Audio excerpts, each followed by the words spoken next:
Quick Man Tan. Everybody called him Quick Man Tan when he was a young man. That was a long time ago. Now people called him by his real name, Caleb Tan. Caleb liked to talk about the old days. He talked to anybody who was interested. He told them that when he was younger, he could catch a fly in his hand. That was how quick he was. Sometimes tourists came to his cafe for coffee or maybe some chicken with rice. When they had a meal was best. Then Caleb had more time to tell them how quick he once was. I was the best, he told them. And just to show them, he moved his hands in the air. He moved like the fighters in kung fu films. Nobody could fight like me, he always said. I was the best in Singapore. But he wasn't very quick now. He still knew what to do, but he was slower. Usually people smiled at him and finished their chicken with rice. But sometimes someone told Caleb he was a stupid old man. At those times he went back into the kitchen and May, his wife, talked to them. Please don't mind my husband, she laughed to them. He just likes to think of the old days. He was good when he was young, but he's old now. He forgets. She laughed, but she didn't feel happy. Caleb Tan was 70 years old. He had photographs of the Chinese lion dance all over the walls of his cafe. He was once a lion dancer himself. He danced with the best. He was the best. Everyone said so. Years ago, everybody wanted Quick Man Tan to dance the lion dance for them. It was their favorite dance, and Caleb could dance it better than anybody else. At Chinese New Year, he was everybody's favorite dancer. He danced under a big Chinese lion's head made of paper. He moved his feet in a quick and beautiful way that everybody loved. Then, after the dance, he did some fight moves. They looked like dances too. Caleb loved all the moves, but most of the fighting he did was in his head. He thought about fighting, but he didn't often fight. He really could fight with his hands and feet, but he didn't fight very often. Only once or twice. That was enough for Caleb.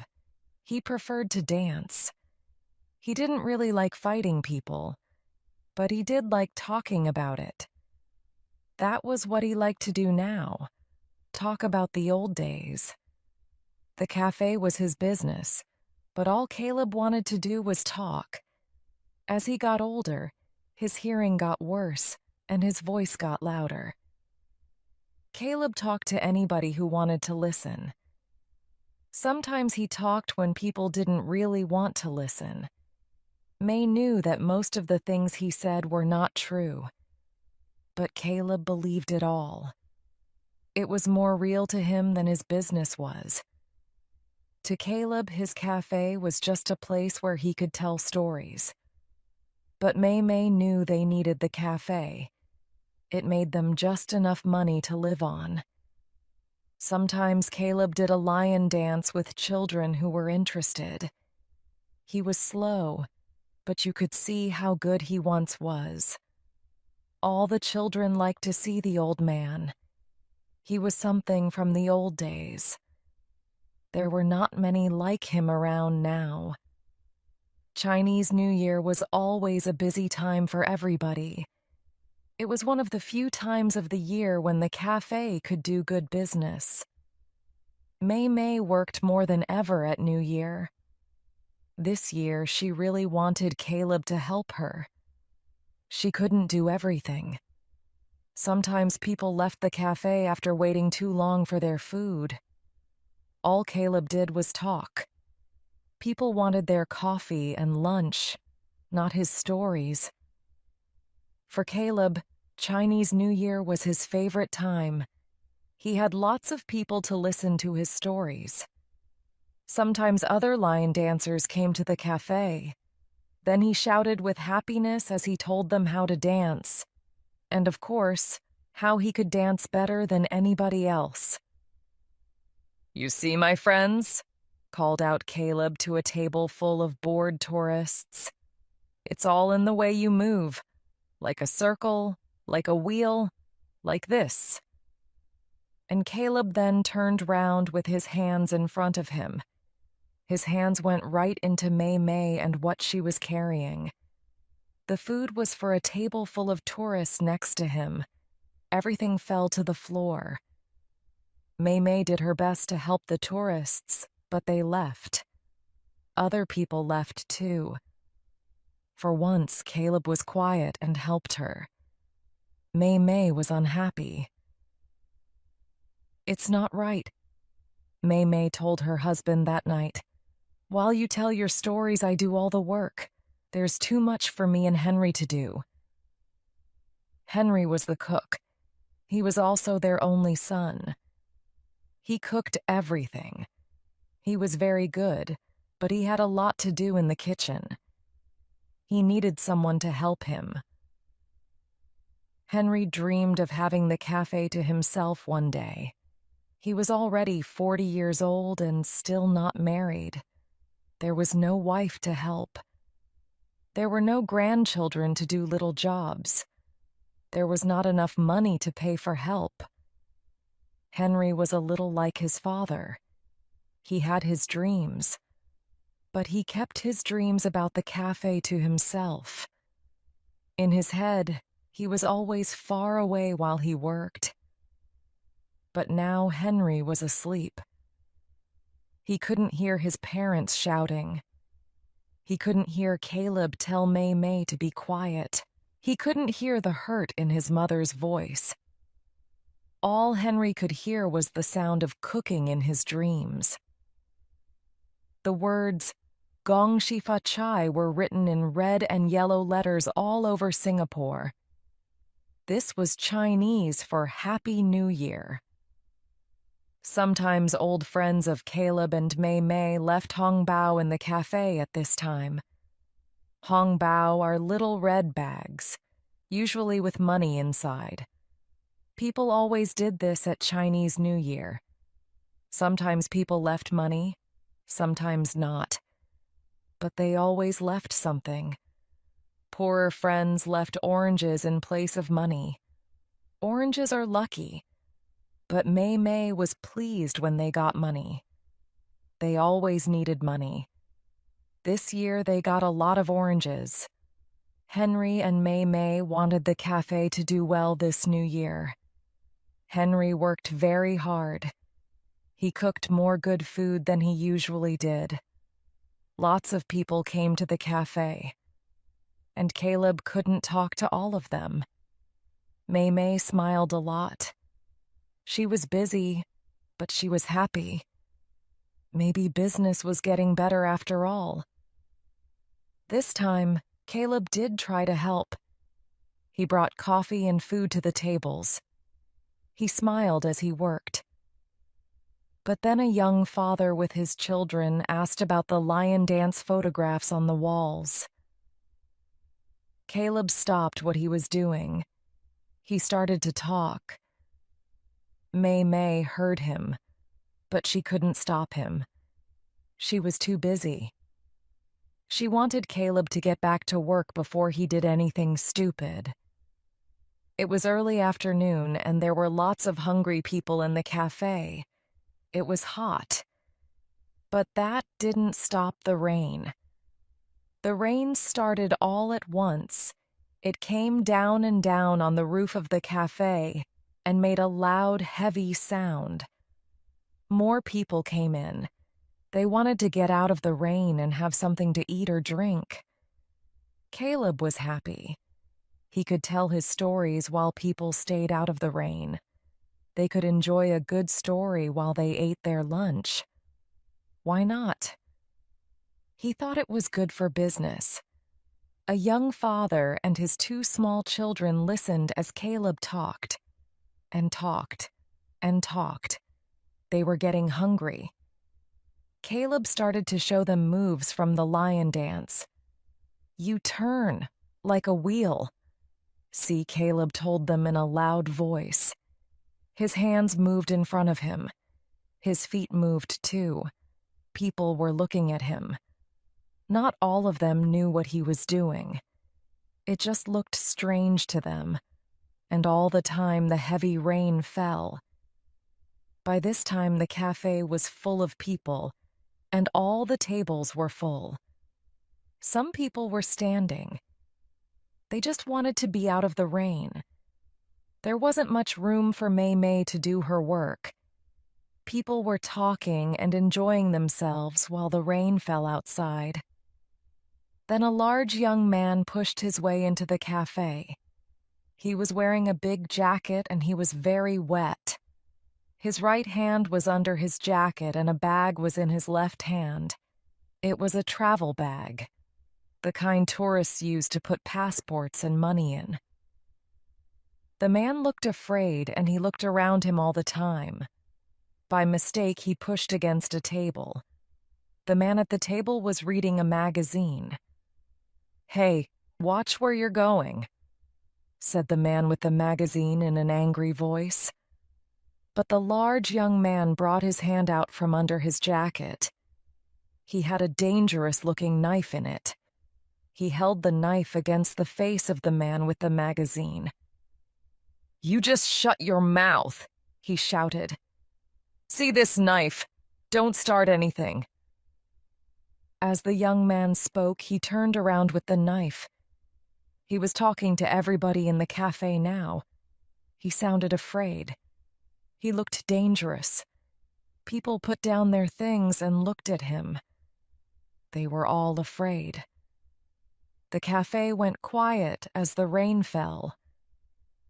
"Yes, feet too, just like a wheel," said Caleb in a loud voice.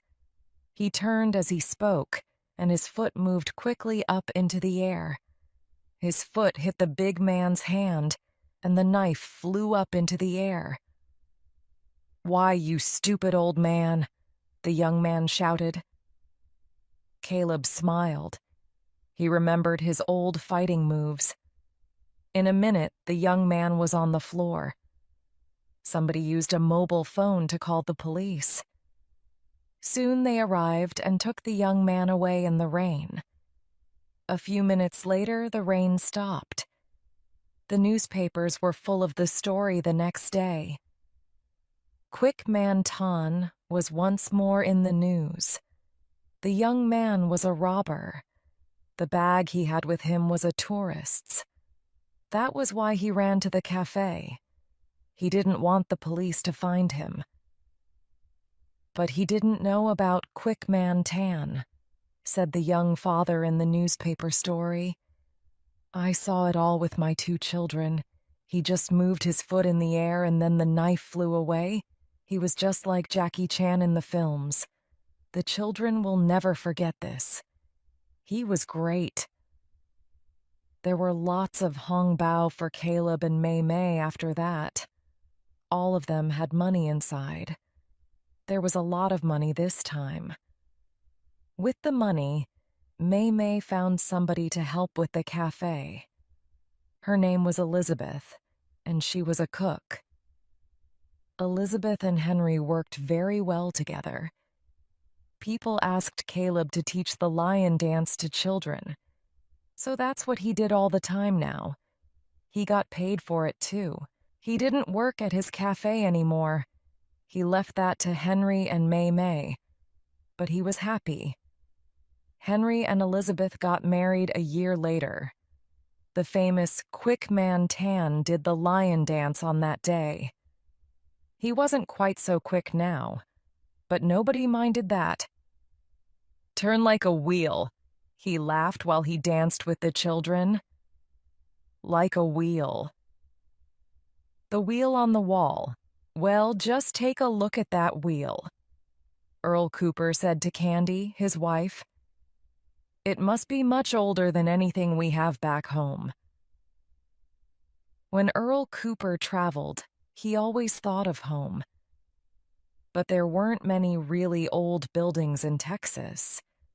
Now he was in Portsmouth in the south of England.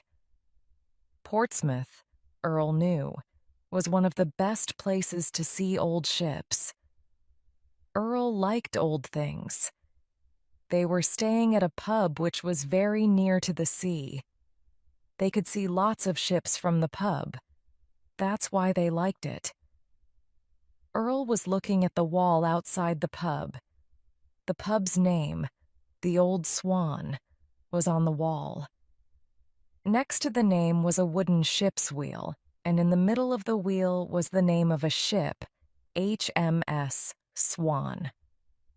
The wheel was old, Earl could tell, and it was there, just above his head. The Old Swan was hundreds of years old. Earl knew because it said so on the sign by the wheel. It said that in the past, sailors used the pub before they went to sea. Now the pub sold food and drink to tourists. They watched the ships and listened to the seabirds while they ate their meals. Earl Cooper was 60 years old, and both of his children, Marilou and Earl Jr., were parents themselves. Earl didn't work anymore. He had enough money. More than enough. Earl looked at the sign again. It told him how the oldest part of the pub was from 1350. The pub was bigger now, of course, but all of it was old. How can a place be so old, thought Earl, and it was still being used? Are you getting ideas again, honey? Asked Candy. They always called each other honey. You and your ideas. Sometimes you're just like a little boy, you big old thing. Candy liked to say things like that, but she liked him just as he was. Her husband loved finding out about the past. Earl knew all about his family name of Cooper. The family came from Portsmouth. That was why they were on holiday there now. The last Cooper to live in Portsmouth was his great-grandfather, Benjamin Cooper. Benjamin sailed from Portsmouth in 1875 at the age of 19. He wanted to make himself rich in America. He didn't make himself rich, but he had a good life. Benjamin died in Texas when he was 63 years old in 1919. It was just after the end of the First World War. Benjamin was waiting for his son, Ralph, to come back from the war in Europe. Just before Benjamin died, Ralph came back to America. He only had one arm now, but he had a new wife. Ralph was Earl's grandfather. Ralph Cooper always remembered the old things he saw in Europe in the war. He just loved stories about the past. He gave that love of the past to his children and to Earl. Earl was always his favorite grandson. Ralph told Earl lots of stories about Old England. Other children heard cowboy stories from their grandfathers. Earl got Old England. Earl remembered Ralph. And here I am, he thought to himself, standing in front of one of the oldest buildings I've ever seen. Not only that, it's in the very place where my great-grandfather, Benjamin Cooper, came from. Earl knew something else, too. Benjamin Cooper came to America on a sailing ship called the Swan. It was already an old ship in 1875, and Earl thought that there was nothing left of it now. But now he knew there was something left of the old ship. And there it was, the wheel on the wall of the Old Swan pub. Earl knew he wanted the wheel. He wanted to take it home to Texas. It was a part of his family history. It had to be his. Earl and Candy had a good meal that evening, some fine English beer and then a good night's sleep. When he woke up, Earl knew just what to do. He told Candy all about it while they were eating breakfast. "You know, honey, that ship's wheel is from old Benjamin Cooper's ship. I just know it. That's why I want to take it back home." "I understand, honey," Candy answered with a smile. "But it's part of this pub now." "I know," said Earl with a loud laugh. "But we can buy it. What do you think, Candy?" Earl looked very happy, and everyone in the room heard his laugh. People were looking at him. "But honey," asked Candy, "what if they don't want to sell? What if they don't want anybody else to have their ship's wheel? After all, they've had it for all these years. It could be very expensive. They don't give things like that away for nothing, you know." "I've thought about that, honey," Earl replied, "and I agree with you. But everything has a price, and I've got the money. Hey, they're a business, aren't they? They understand money all right. You just wait and see." After breakfast, Earl asked to see Tony Thatcher. The Old Swan was Tony's pub. Tony was a small, thin man with a big smile. He wore nice clothes and was always friendly to the people who came to his pub. With rich tourists, he was very friendly. His red Jaguar sports car was usually outside the pub. It was what they call a classic car. It was old and cost a lot of money. Tony Thatcher took Earl to his office while Candy had a coffee outside by the river. Earl said he could give Tony a lot of money for the ship's wheel. He told Tony about Benjamin Cooper and his family history. But Tony said no at first. After all, the wheel was very old and it was part of the pub's past. "You can think of the past, Mr. Thatcher. Can I call you Tony? Or you can think of today. And with the money, Tony, you can buy another sports car. Maybe another old Jaguar. And as I've told you, the wheel is part of my family's past, too. So you could say it's going back home in a way. So, what do you say?" A month later, Earl and Candy were smiling as they looked at the wall of their house in Houston, Texas. Earl thought to himself that at last he had a piece of his family's past. He was happy. In Portsmouth, Tony Thatcher was happy too. He was putting another Jaguar into his large garage. He was careful not to drive into any of the 6 ship's wheels in the garage. A friend of his made the wheels for him. They were just like the one that Earl bought. And there was another wheel on the outside wall of the Old Swan now. Old or new, Tony thought there was no way that a tourist could ever know which was which. Never in 100 years. Special Clay Emilio Lopez was a boy with problems. His family was poor, and they didn't know what to do with him. He was 13 years old, but his parents still couldn't find the right school for him. Not anywhere in Cleveland, Ohio in the USA. So far, not one of the schools wanted to have Emilio. They just couldn't help a boy with his difficulties. That's what the schools all said. Emilio was not a bad boy. He just got very angry sometimes. He got angry when he didn't understand things. He didn't like things that he couldn't understand. Not understanding something made him afraid, and being afraid made him angry. He was a big boy for his age, too. His teachers didn't find it easy to stop him when he got angry. But he wasn't the kind of boy who liked to get into fights. No, he usually broke things or sent furniture flying across the room. But breaking things could be dangerous. He could hurt somebody, or himself, doing things like that. His parents were very unhappy about their son. They wanted to do the best for him, but they knew that one day he could get into real difficulties. Then a doctor from a university came to see Emilio. He was somebody who knew all about the kind of problems Emilio had. He said Emilio needed special help.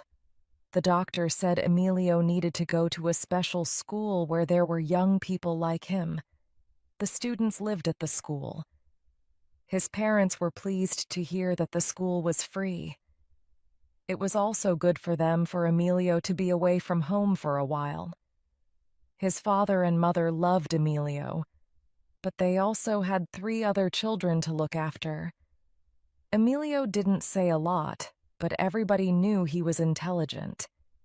He found it difficult to make friends or talk to people. He wanted to talk. Everybody knew that. But there was something that stopped him. It was like there was a wall there that was too high for him to get over. This wasn't easy for him, and sometimes not being able to say what he meant made him angry. That was the biggest problem. Then there were other times when Emilio couldn't stop talking. But the things he talked about were things few people wanted to know about. When Emilio got interested in something, he talked about nothing else. And Emilio got interested in things like car numbers, or railway trains, or the names of all the players in his favorite baseball team for the last 30 years. This made it difficult for anybody to have a real conversation with Emilio. Most people got very bored after the first half hour. And when people got bored, Emilio got angry. The special school was on the far side of Cleveland. It was a nice place, and the teachers were kind too. They taught all of the usual things at the school, but the classes were a lot smaller. Things didn't look very different to Emilio, at first. And at first, he was just the same as ever. After a while, he found he liked maths and science, but his favorite class was drama. The teacher Emilio liked best was Mrs. McPhee, the drama teacher. She was small and round, and she was 63 years old. She had white hair and a big smile. Emilio was tall and thin. He had black hair and a sad look on his face. Emilio was a lot taller than Mrs. McPhee. Teacher and student couldn't be more different to look at, but they liked each other at once. Mrs. McPhee's drama classes let Emilio be himself. He could be angry if he wanted. It was okay. But that didn't happen very often now. Mrs. McPhee made everything into a game they could all play. Everybody knew what to do in her classes. Emilio liked that. He liked things he could easily understand. He also liked the games they played in the drama classes. His favorite game was one Mrs. McPhee called Special Clay. In the school pottery classes, Emilio used real clay to make things. But Mrs. McPhee's special clay was different. "Right," Mrs. McPhee told the students. "Here is some special clay. Why is it so special? I'll tell you why. It's because you can make it into anything you like. It can be big, it can be small, it can be a car, a baseball bat, anything. But most of all, you must see the thing in your head just as if it was in front of you. Then, in a very careful way, you make the thing with your hands. After that, you show us how to use it. Then once you've finished, you just make the thing small again and put it back into your pocket." But Mrs. McPhee had no clay. There was nothing there. Her hands were empty, but nobody ever said so. It was all real to them at the time. Emilio believed it more than anybody. He was always most careful to make things just right. And when his car or his boat or his guitar was ready, it was just as if it was really there. And not just for Emilio, everybody else in the class believed it too, until the game was over. For those few minutes, Emilio couldn't be happier. Things got better for Emilio. Nobody said he could be just like everybody else. But for the first time ever, Emilio felt he could do something with his life. To Emilio and everybody who knew him, that meant a lot. Mrs. McPhee's drama classes also helped Emilio with his anger. Before then, his anger was like a wall in front of his mind. It was a problem he couldn't get over. But now, at last, his anger was a problem he could do something about. Emilio's teachers soon found that he was very good at pottery. He could make things out of clay that were quite beautiful. He made little people and animals that looked just like the real thing. But you always knew they were made by Emilio. There was something about them that you couldn't mistake for anyone else's work. By the time Emilio was nearly 16, he was doing very well at school. He still had problems, but he was much better than before. He was also becoming well known as a good young potter. People already wanted to buy the things he made. He could make quite a lot of money from pottery. Everybody was sure. Mrs. McPhee knew Emilio could learn to be a great potter. All he needed was the right teacher. Mrs. McPhee wanted to make sure he got that teacher. She had a friend who was a well-known potter. His name was Grover Jackson, and he had a pottery studio which was next to Lake Erie. Grover was the best potter she knew, and a good teacher. He made the kind of things in clay that Emilio loved. Grover also liked to see good young potters work at his studio. Mrs. McPhee and his parents took Emilio to see Grover. The boy and the potter liked each other right away. Grover said Emilio could be a fine potter. Emilio could work with him. He could learn from him and stay in a room at his studio. He said Emilio could sell anything he made and could make some money. This was good news for Emilio and his parents. Emilio, of course, loved the studio and couldn't wait to start work.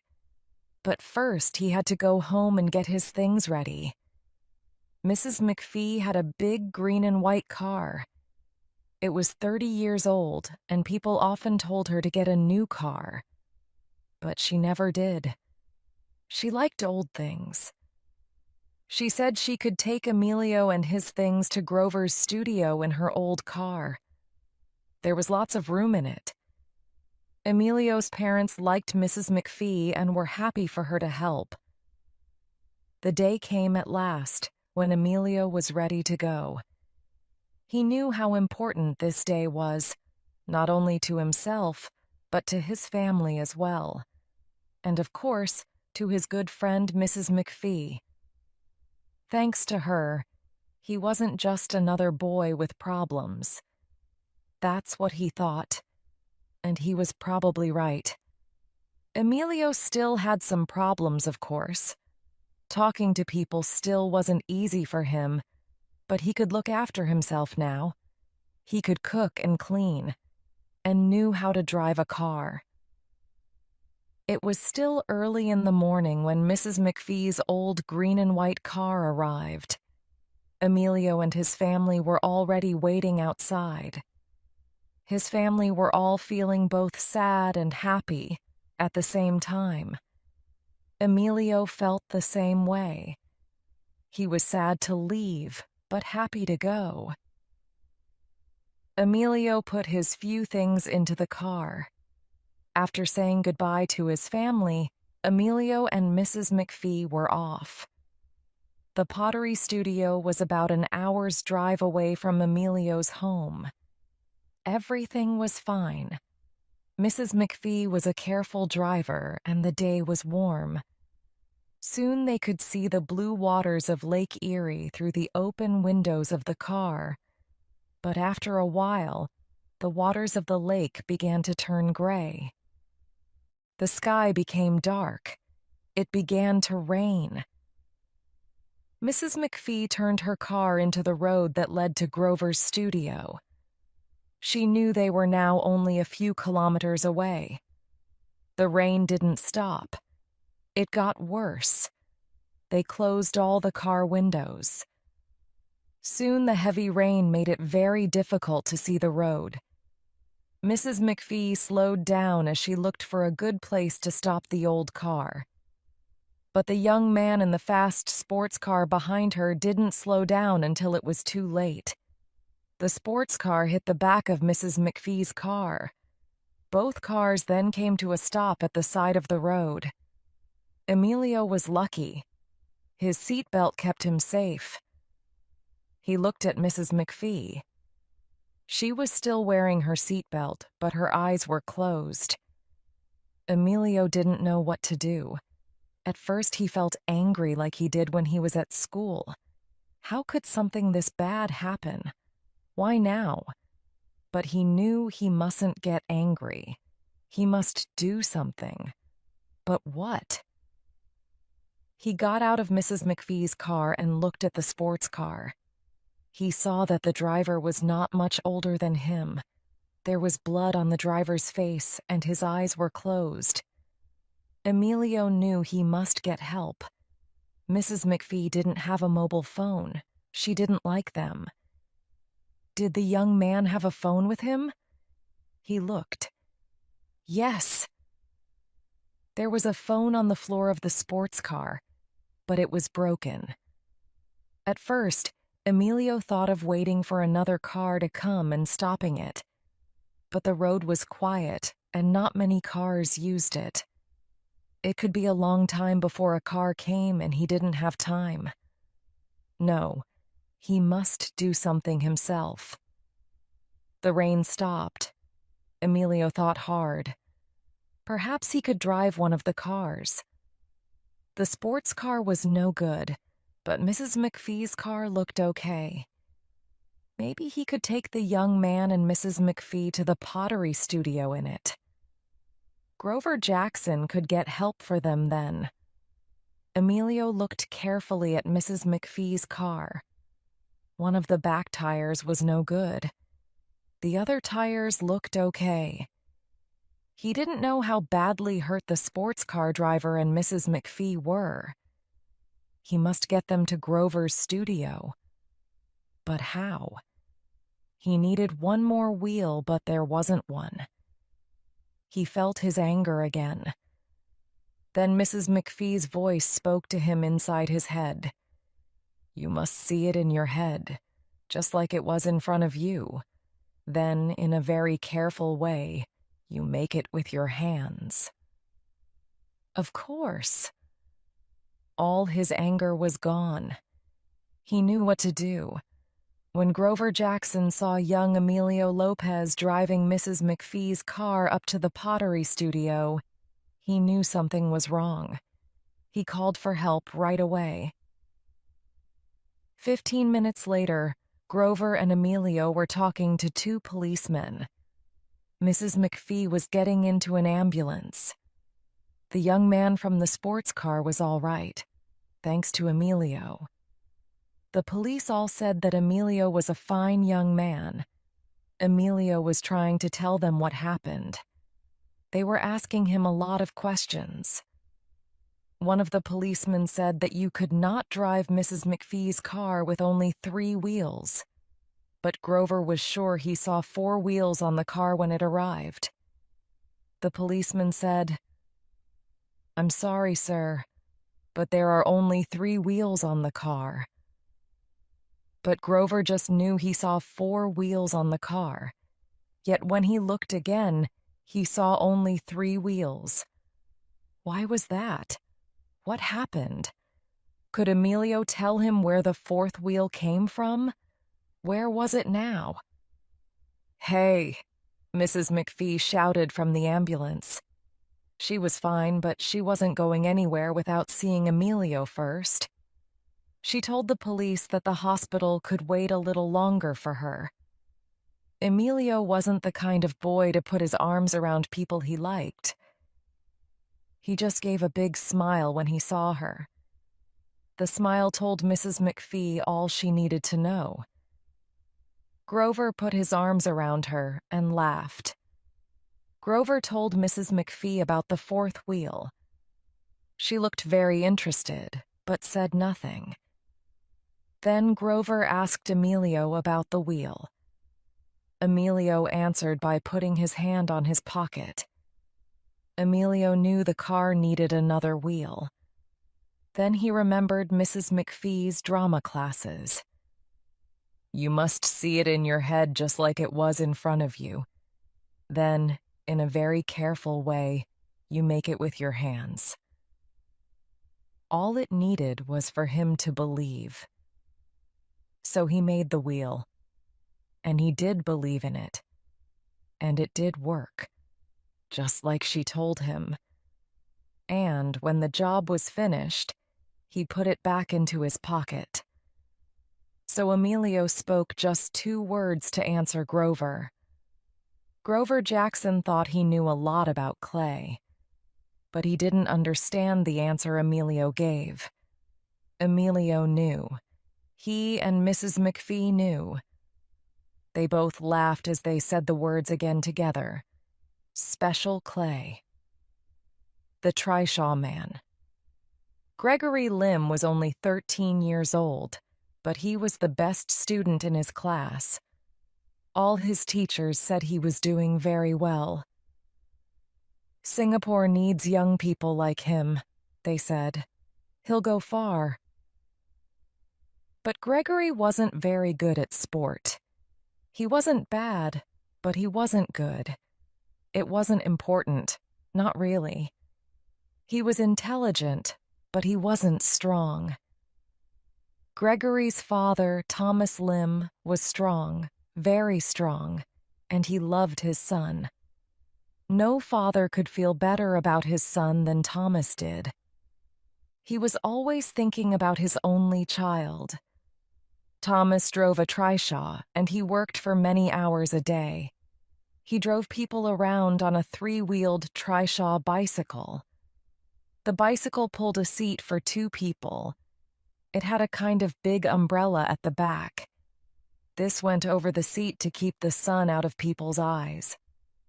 Thomas often had 2 or sometimes 3 people in his trishaw. They sat under the umbrella while he pulled them around in the hot sun. Sometimes taxi drivers got angry with him because the trishaw was slow. The taxi drivers also didn't like Thomas taking business away from them. But that didn't happen so often now. Years ago, people used trishaws a lot. But people these days usually wanted taxis because they were quicker. Trishaws were too slow for most people. Only tourists on holiday used them. And sometimes old people who liked to remember the old days.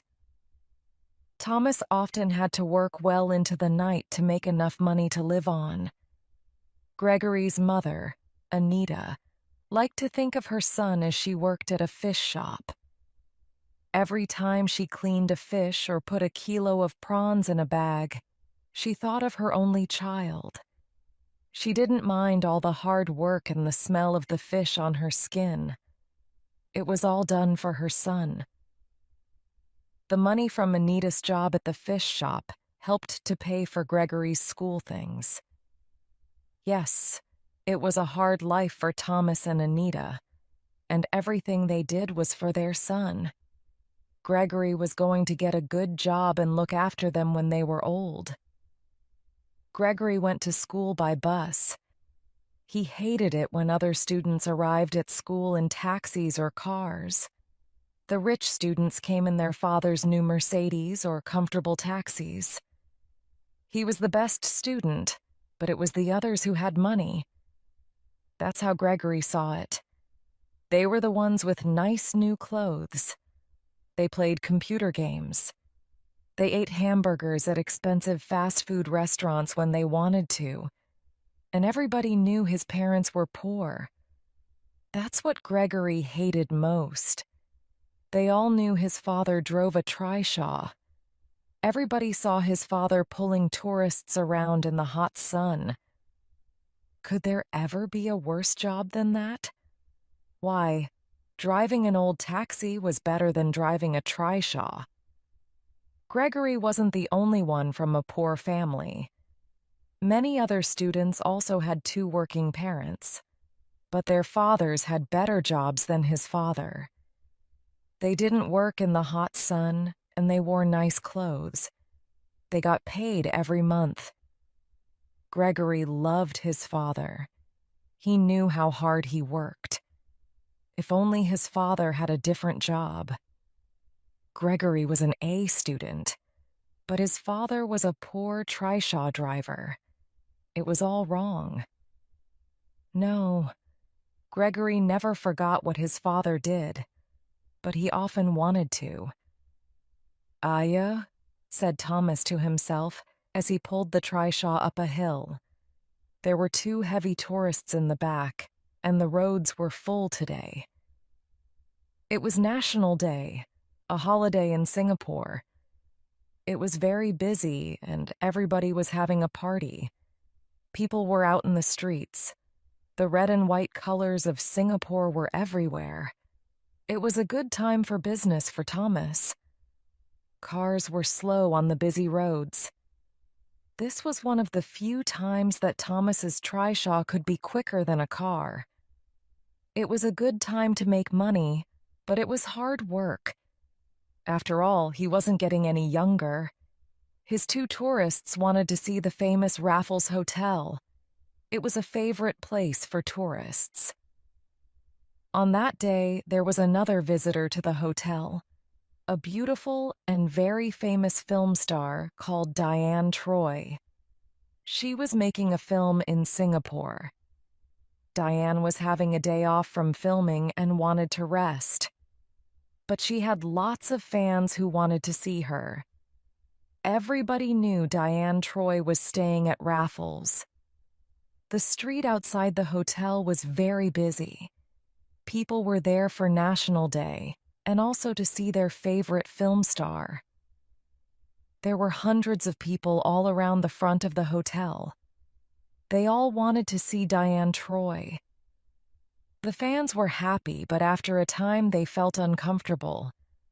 The sun was hot, and it wasn't easy for people to move. There were just too many people there. All the taxis coming to the hotel moved slowly because of the crowd. It was still early in the afternoon. The day was at its hottest. Thomas could get to the hotel quite quickly. He knew his way around Singapore better than almost anybody.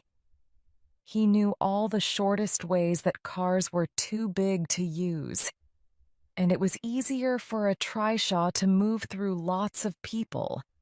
Cars were much slower. Thomas always called out in a loud voice to let people know he was coming. The trishaw stopped outside Raffles Hotel, and the two tourists got out. They wanted to see Diane Troy, too. There were cameras everywhere, and so many people. The two tourists took out their cameras, and Thomas said goodbye. He was about to go when Diane Troy came to the window. Everybody pushed to the front to get a better look.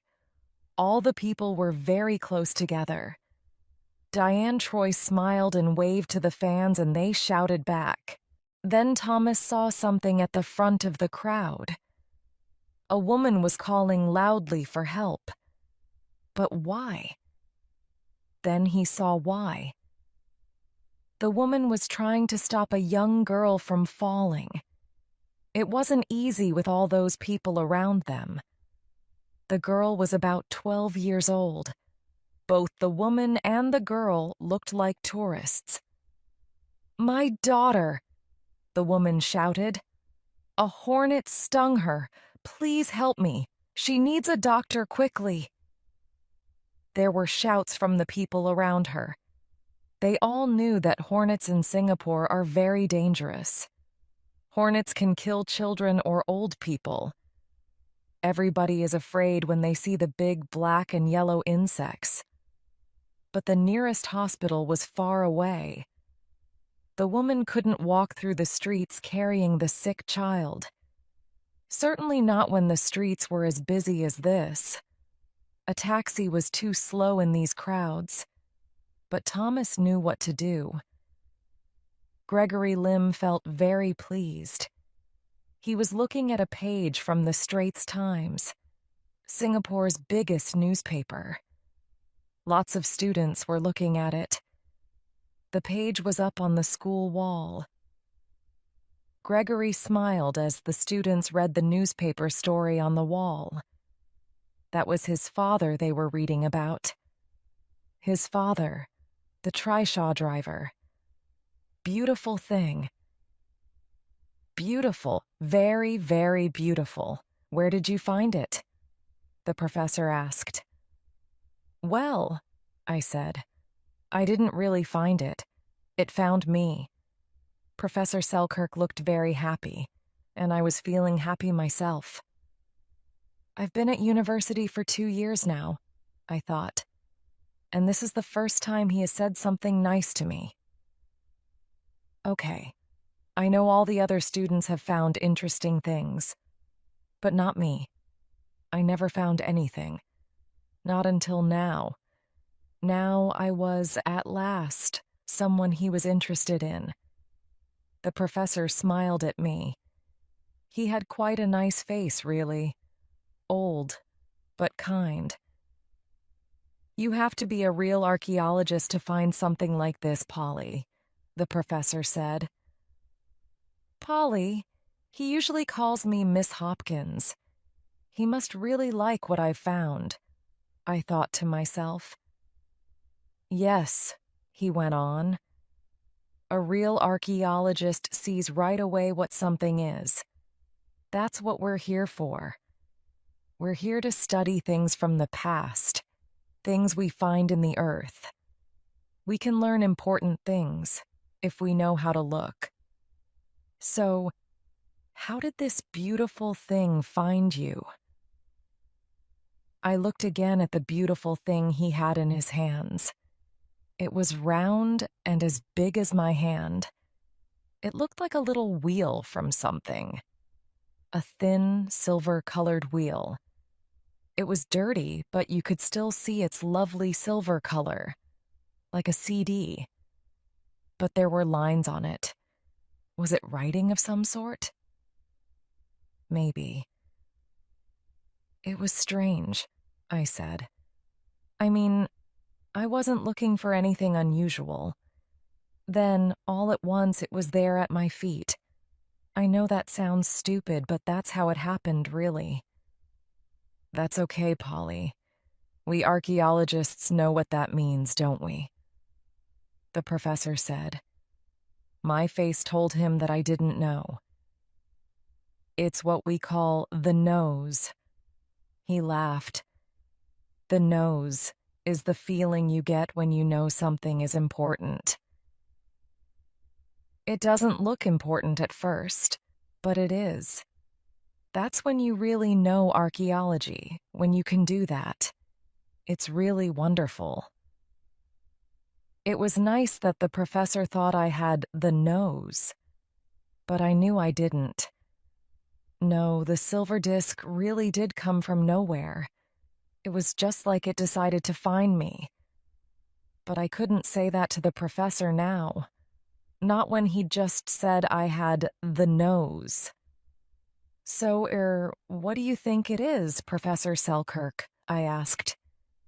You know, Polly, he replied with a smile. I have no idea.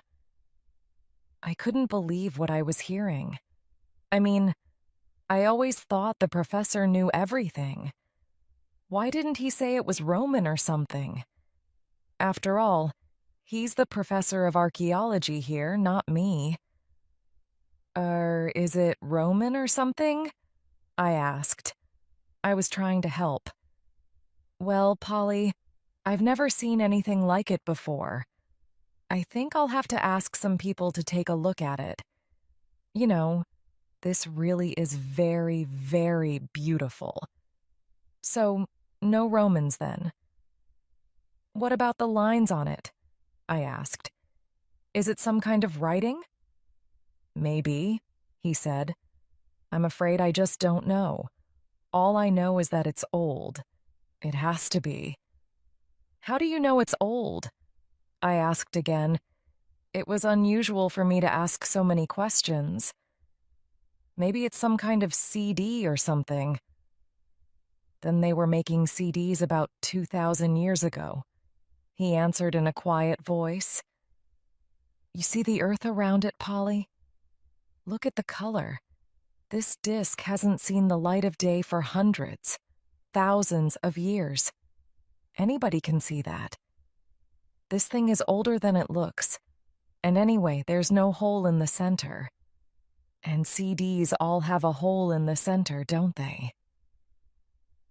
The professor asked some people to come to the university and look at the disc. They were at the university for a week. I don't know what they did to the disc, but it wasn't long before they asked me to speak to them. They wanted to ask me lots of questions. I was, after all, the person who found the disc. Professor Selkirk was in his office with two people, a man and a woman. They were older than the professor and looked important. Dr. Janet Collins and Dr. Danny Fellows are old friends of mine, the professor said. They know more about the archaeology of early Britain than anybody in the world. They want to ask you a few questions, Polly. Is that okay? They asked questions, all right. They asked questions all afternoon. And not only about the disc.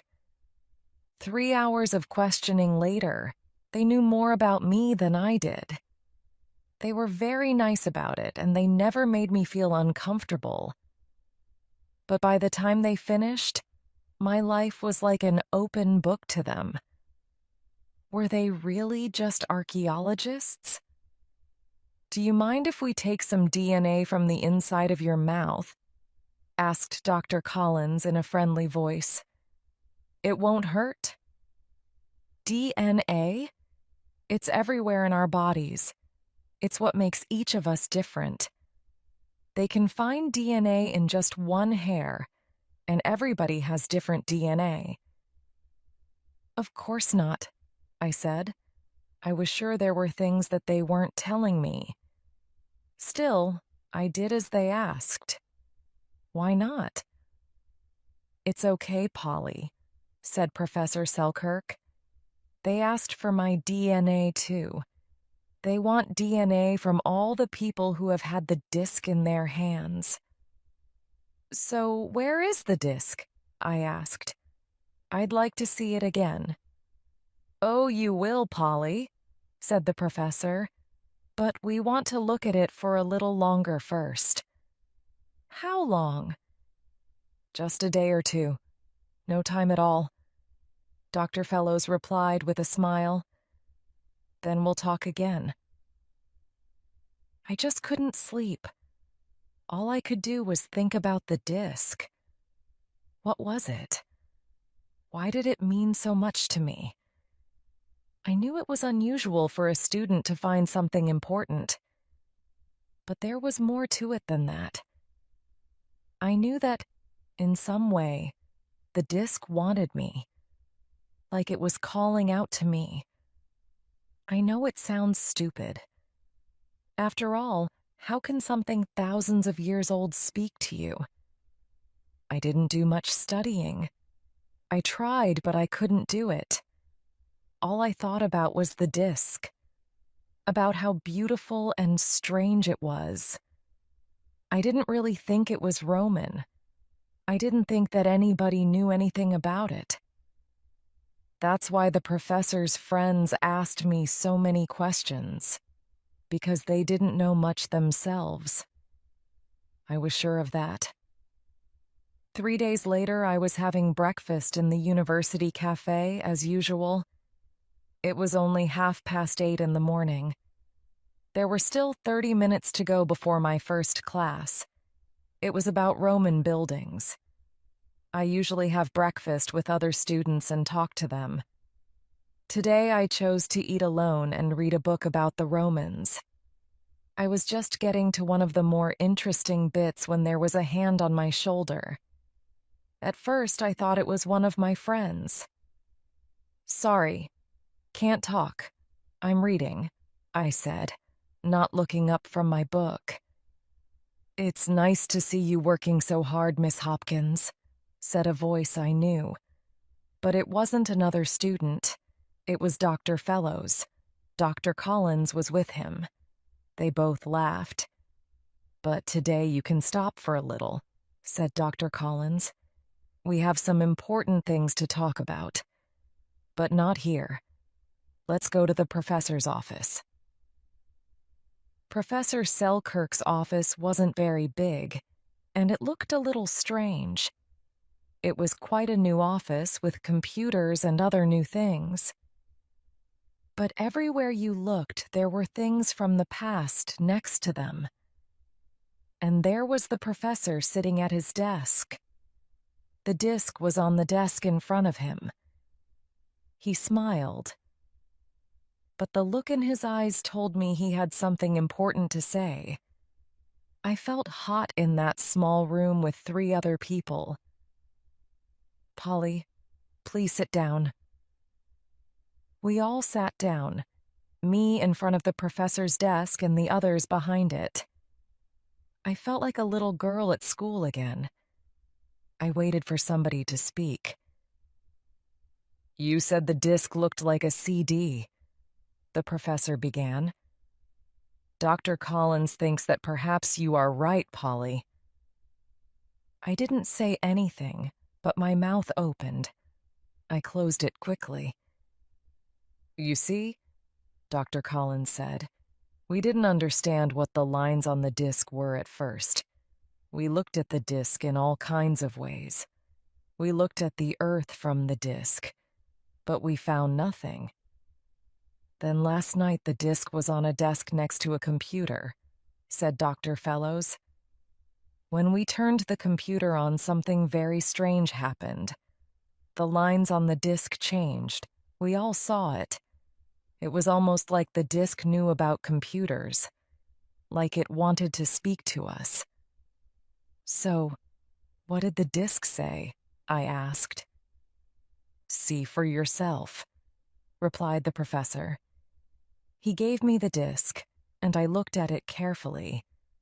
The lines were now a picture of something. I knew what it was.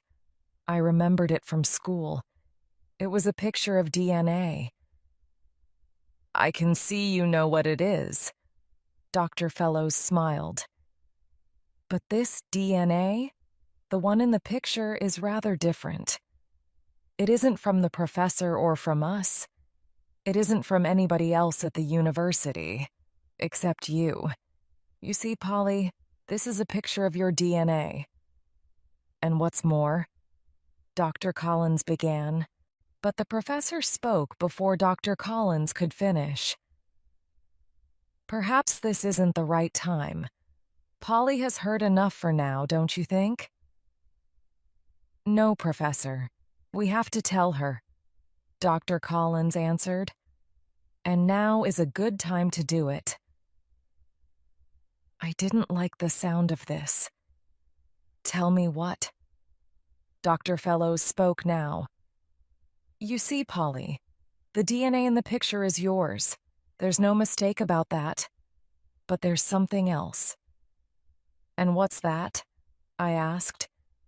"The DNA in the picture, your DNA, isn't from a person. It's different," Dr. Fellows said slowly. "It looks like a person's DNA, but it isn't. We haven't ever seen anything like it before, not anywhere on Earth." "What are you saying?" I shouted. "My family are from London. Now you tell me that we're from Mars or something. Don't be stupid." "We're not saying anything more for now," said Dr. Collins.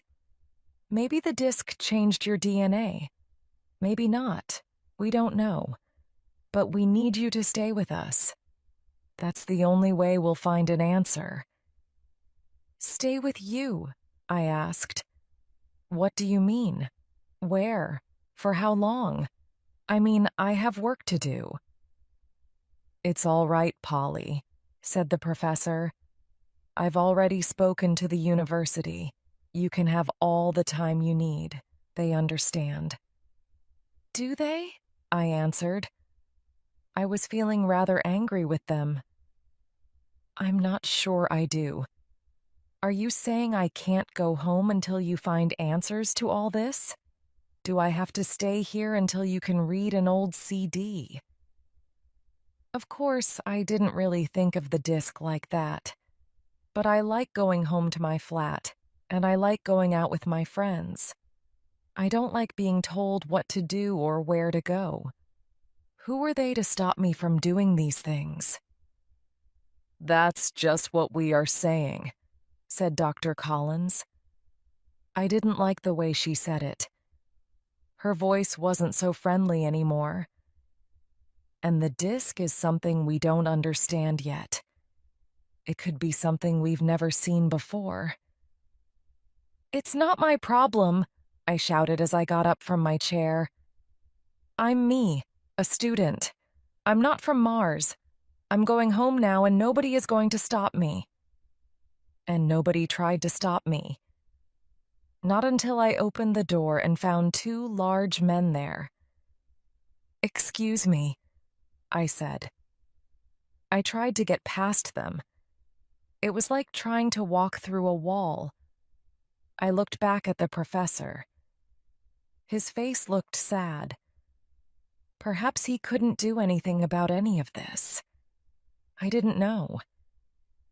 "So, you really do mean it?" I asked, looking at the two doctors. They said nothing. "You know, I don't think you two are just archaeologists.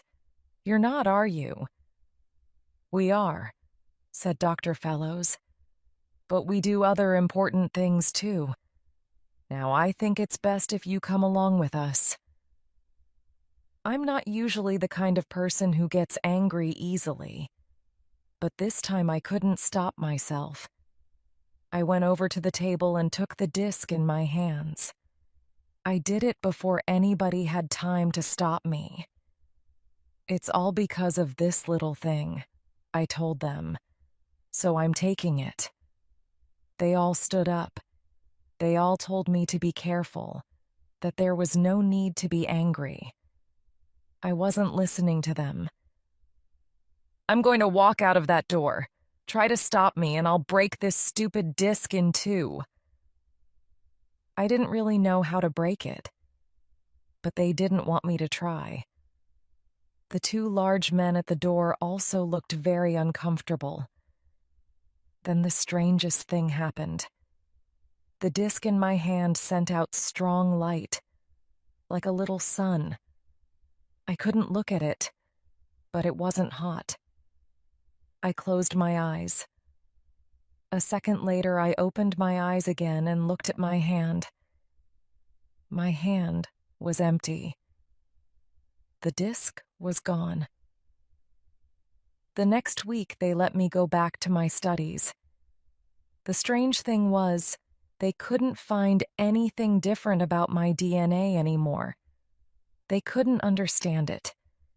They looked at my DNA many more times, but now there was nothing unusual about it.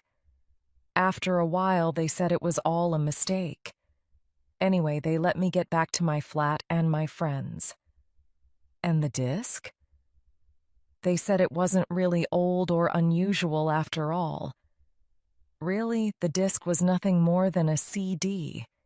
It was a mistake and they were sorry. But it was best for me not to tell anyone. Anyone at all. Didn't I think that was best? Maybe I did. I never said anything about the disc to Professor Selkirk again. I didn't really know what to say to him. but I knew the disc was real. Was it from some other world? Was another world trying to say something to us? I was sure of it. Maybe the disc saw how angry I was. Perhaps it knew this was not the right time to talk to us. Yes, there was a mistake. But was it our mistake or not? You tell me.